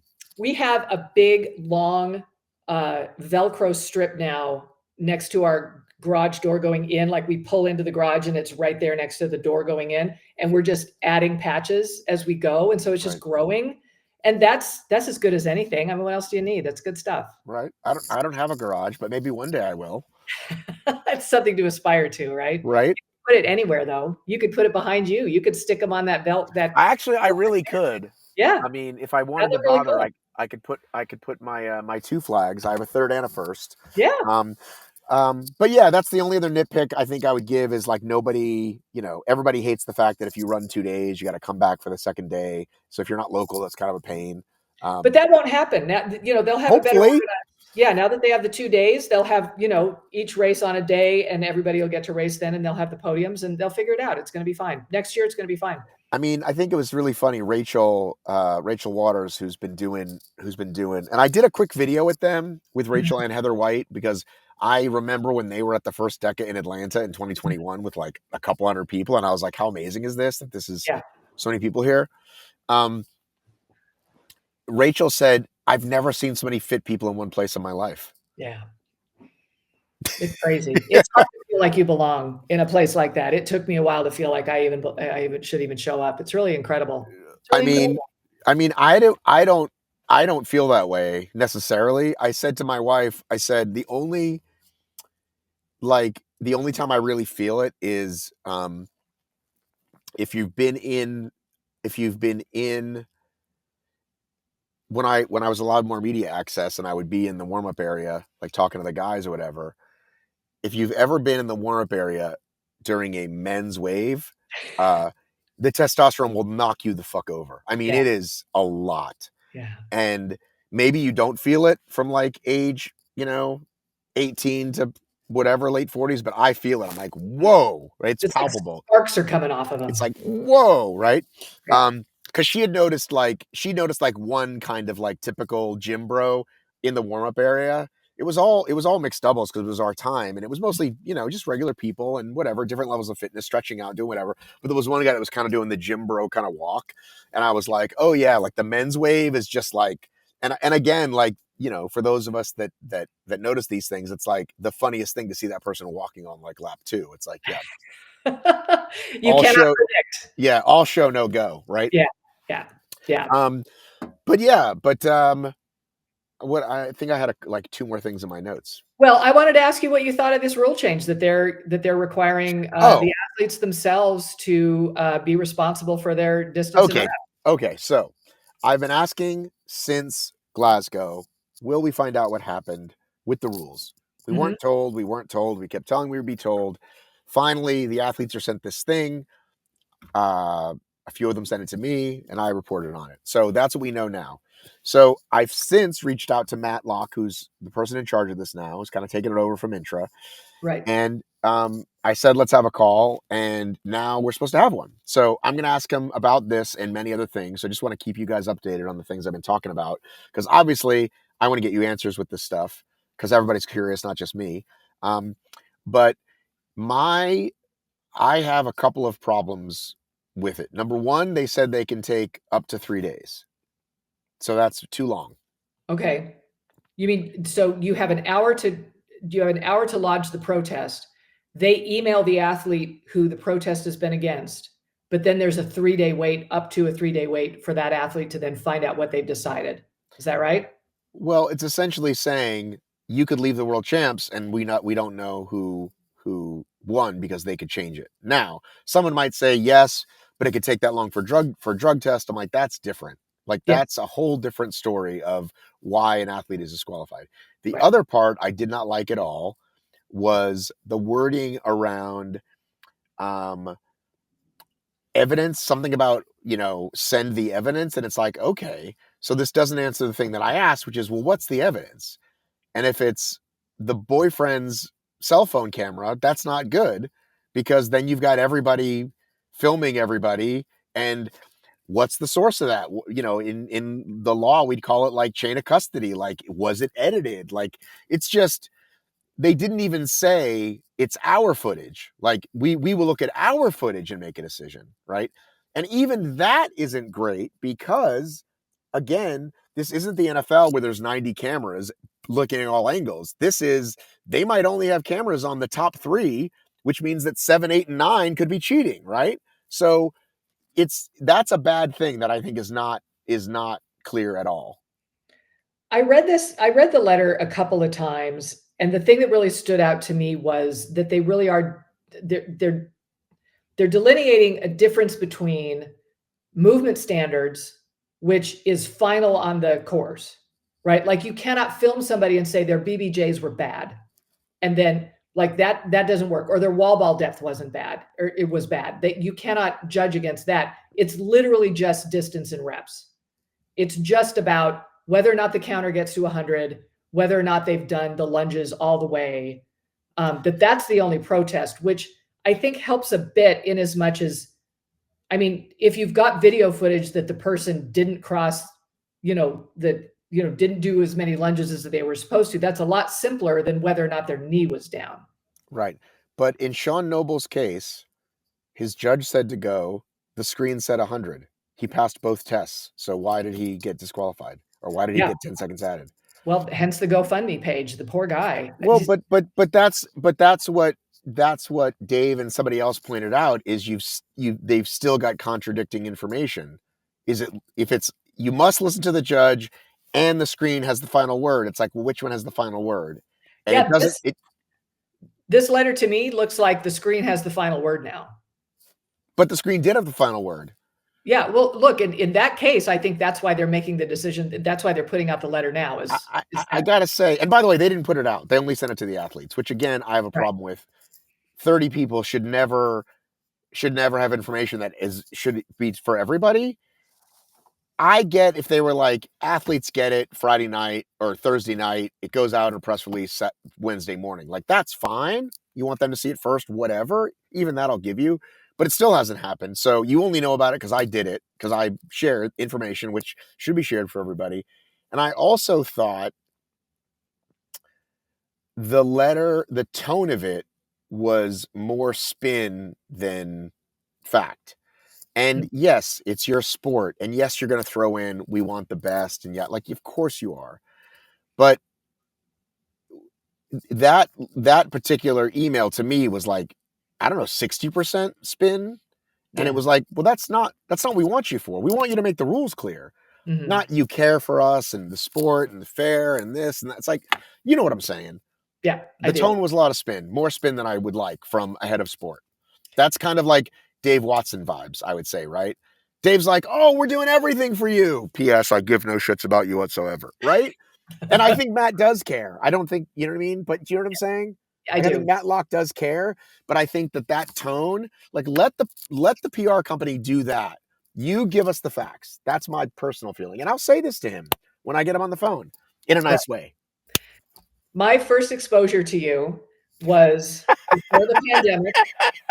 You were talking to the head of Tough Mudder when they were going bankrupt, and you were asking the hard questions, and the guy was just snowballing you like you were trying to get to the bottom of stuff, and he was just blowing smoke. And that's when I thought, okay, this is that we need somebody in the world to do this kind of thing. And so you're going to do this for us, right? You're going to have the hard questions. Yeah, and again, like it's not like I think having to explain it means I'm like defeating the purpose of doing it, but I just feel like it's not to play gotcha. It's not to be Hiller. Because if I wanted to do that, then that's what I would do all day. I would make videos every day about bad reps and the t-shirts and all this stuff, right? I shared And your one picture soul, you because it would was just funny. lose your soul.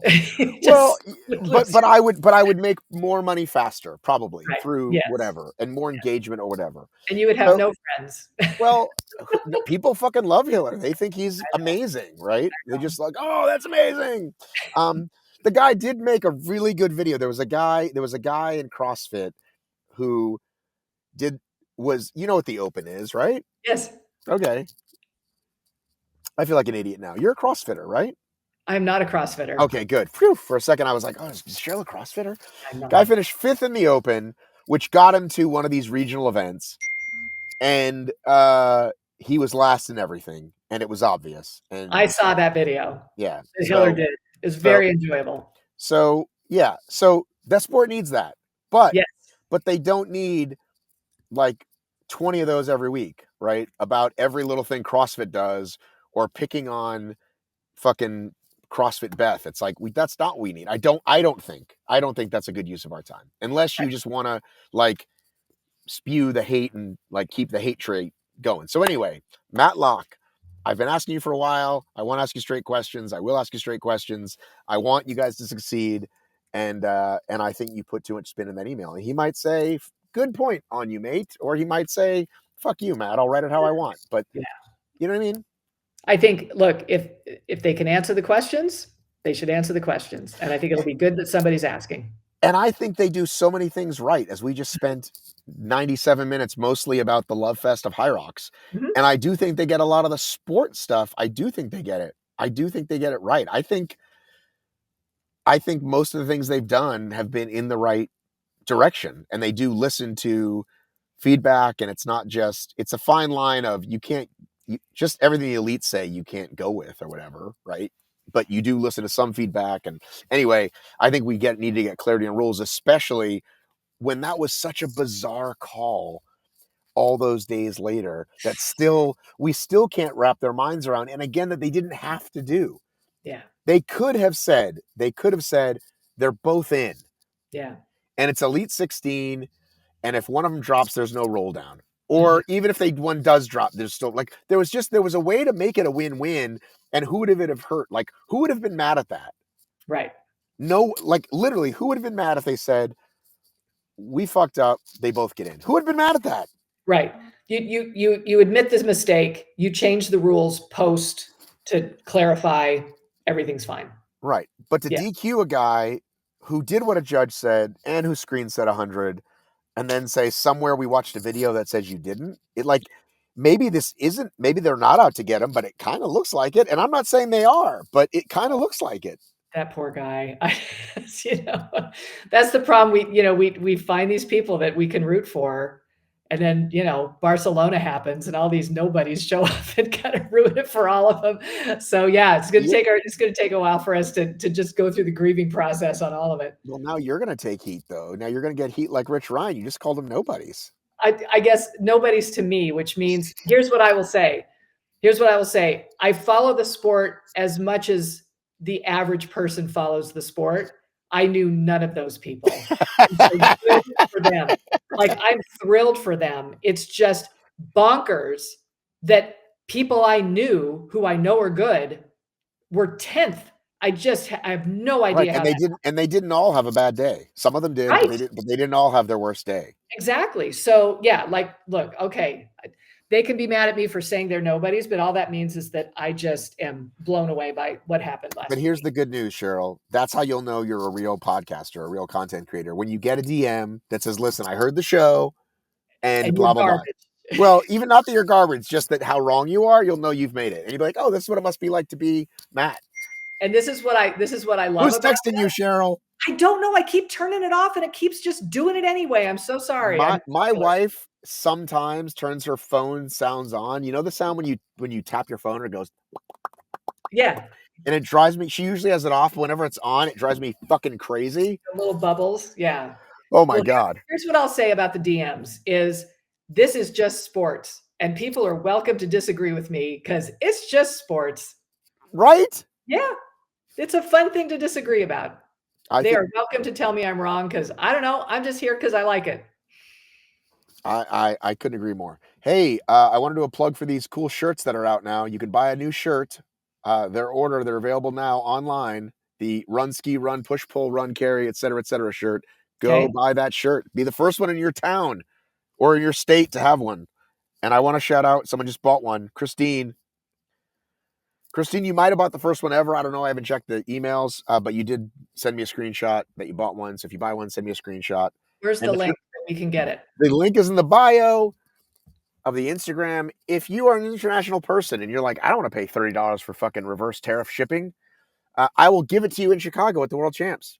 So Oh, there's a button to pick this up in the store, and you can get it with. I'll hand it to you. We'll do some kind of a fun shakeout in Chicago. uh-huh. Cheryl, let's do that. I just thought of that. Let's do that. Me and you. Let's put on a shakeout run. What do you think? It's gonna be a perfect place. I mean, you do the shakeout runs along the lake there, right? It's perfect. It's gonna I be mean, beautiful. well, but I'm saying, but you and I, let's put together Yeah, the HFM. for sure. Maybe we'll partner with Proven. Maybe by then we'll be too big for them. We'll have to get somebody else. I don't know. Well, but what we would do the shakeout probably maybe when would we do it? We'd have to figure that out. That there might When be some do elites have already raced, and so they could join us. when are you racing?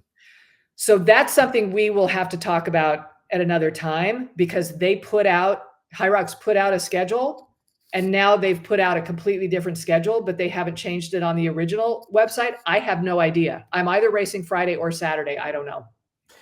If you raced Saturday, would you do a shakeout on Friday? Yes. Okay.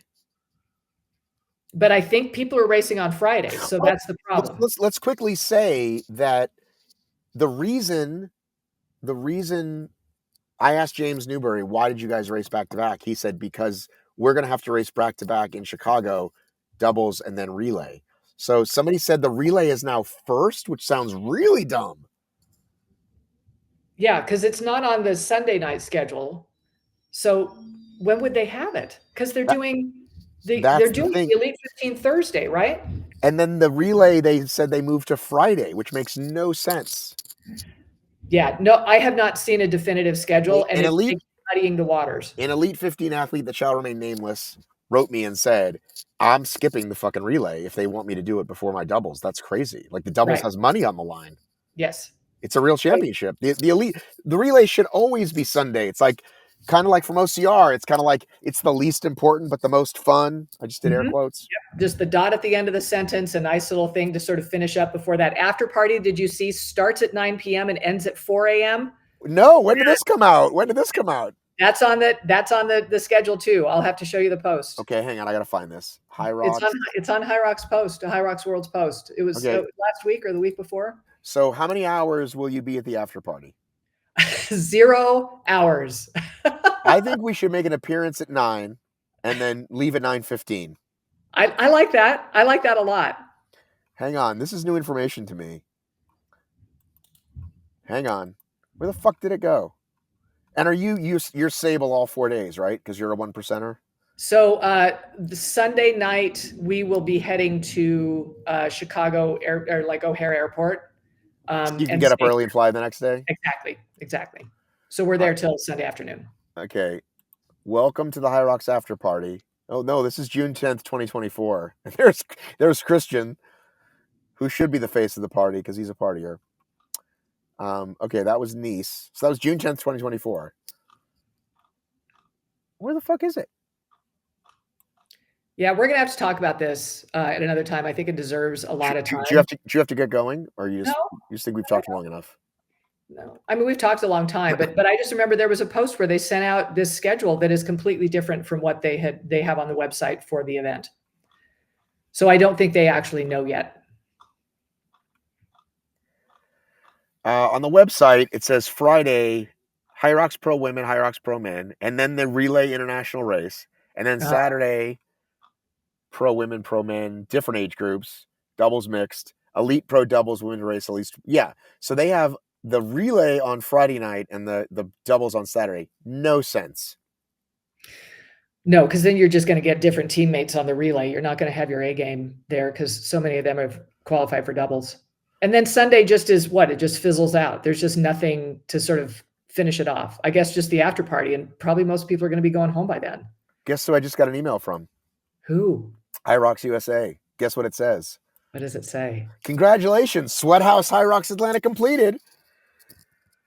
See your Sweathouse HYROX Atlanta journey in action with a photographer. Did you get your pictures? Oh, I already got my pictures. You already posted a couple, but it's funny because it's like more Sweathouse. But it's actually Sweathouse because it's SWTHZ. Yeah, I still don't know who they are. So don't forget, recovery is key after race day. Redeem your reward and enjoy 2 Sweathouse sessions for just $25 with code HYROX when you book your first session. Do you cold plunge? So I went to so funny you should ask, and this will end on this. Okay. Because it'll circle back to this whole like what you pay attention to and taking care of people thing. I decided a day I went shopping at Ponce City Market, and I was talking to ChatGPT, and I was like, I feel like doing something really nice for myself. What do you think? And ChatGPT was like, hey, they've got this place and this place. What do you think about this? And I was like, I've never done this, like a cold plunge heat therapy thing, or what do you call it? Sauna, cold tub. Yeah. And so I booked a place. I went into it. It was really cool. And I was going to make a video, right? Because I just thought, oh, this will be fun. I'll make a little video, do the whole, like, I did this thing for the first time. What did I think of it? But I wasn't prepared. Like, I just like, I don't like my phone. They were coming in foggy. I was like, I'll go back to my GoPro. But I even asked ChatGPT for a little thing. Like, what should I do? And it's like, sit in the steam or what do you call it? The sauna for 10. Mm-hmm. Get in the cold for 1. Now do the steam for 11. Try to stay 2. And the third time, you can stay for 3. So it's a tub. It's not a plunge. It's just a big tub, right? Right. And I loved it. Oh. Loved it. Felt completely refreshed. So glad I did it. I mean, here's the thing. Just sitting in the sauna part, it's like, oh, here's an opportunity to kind of get quiet, right? So even if it's not the benefits, it was sort of the excuse of like, oh, I can put my fucking phone down and just try to, center. Yeah. So that's going to make you feel good, right? So, but the guy at the front desk was pretty tuned out. Now, I expect that most humans, especially young humans, when they work a job, they're not going to be standing at attention waiting for you to come in. They're going to be looking at their phone, right? Why not? But then when one comes in, especially a place that doesn't have 30 people an hour, it has maybe 4 or 5, because that's the only things they have. Hey, is this your first time here? Can I show you everything works? Nope. He was like, oh, you got an appointment? Okay. Walks in, like, does the thing, shuts the door. Like, so, when I came out of the tub the first time, I like dripped water everywhere. So when I got out of the steam the second time, I slipped and busted my ass, and like my toe was bleeding, right? So something like, you might want to put a towel down. If you like, did you bring slippers? You might want to put a towel down. Like, that's kind of a good one. I later noticed there was like a little clock that you can use as like a little alarm. It's like, that would have been smart. Like, you know what I'm saying? Like, as I was leaving, you're so fired, Cheryl. As I was leaving, I see these bottles of water in the fridge, and I go, can I buy one of those? Oh, those are free. And so it's like, right? Like, you'd give that to somebody. You'd be like, thanks, coming. So, I was like, maybe it won't matter, but I'm just going to send the message to the guy, right? Because I wasn't looking for a free anything. Like, I paid for it. But I sent him a thing and said, hey, just so you know, Cheryl is officially in boomer territory now. She can't shut off her notifications. I have She's in no idea what's official going on with this boomer stupid thing. territory. It's I fine. have We're going to shut wrap it up down here. so many times. It's okay. Okay. I said, hey, not for nothing. Your place is amazing. It's like spotless. Like, it looks amazing. Like, it's it feels very like space age, and you're in there alone, and super cool. I said, all those things are great. The guy at the door, I mean, it was basically like I was ordering a fucking slice of pizza and get out of here, like, whatever. And he was like, thanks for saying that. Here's a free thing. Please come back. Right. So of course I'll come back now. Right. Yes. Um, so yeah, I will definitely be back. It's one of those, like, it's like things that, like, oh, I should give myself a massage. I should do that more. So I want to do that again. So I'm going to commit to going to that place at least once more, especially since I have a free thing. Yeah. I have not done it yet. I don't know if I ever will. Maybe I'll do it if I'm in town with you sometime. Well, the cold tub, my only problem is it's a tub.